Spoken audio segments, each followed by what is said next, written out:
everybody, welcome back to Fun in Tim's Garden. I am having so much fun with my garden this year. This vertical wall is so exciting.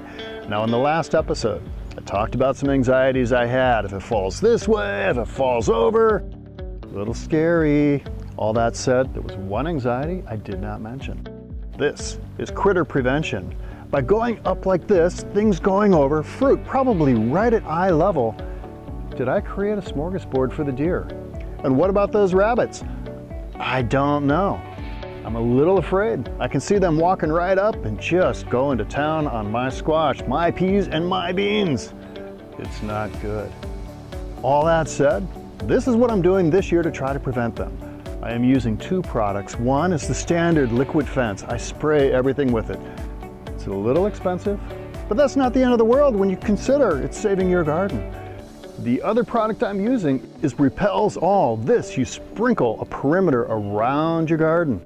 It's supposed to smell really bad and bother the nostrils of the deer, the rabbits, any other critters. I had pretty good luck with it last year. There's a couple of other things I'm going to employ, but it's really just a nice, humane way of critter prevention so that my family and friends and neighbors can enjoy the fruits of this labor. And if a deer gets something here and there, I guess that's okay too. It's just so much fun. I hope you're trying gardening. I hope this is a little inspiring, maybe a little educational.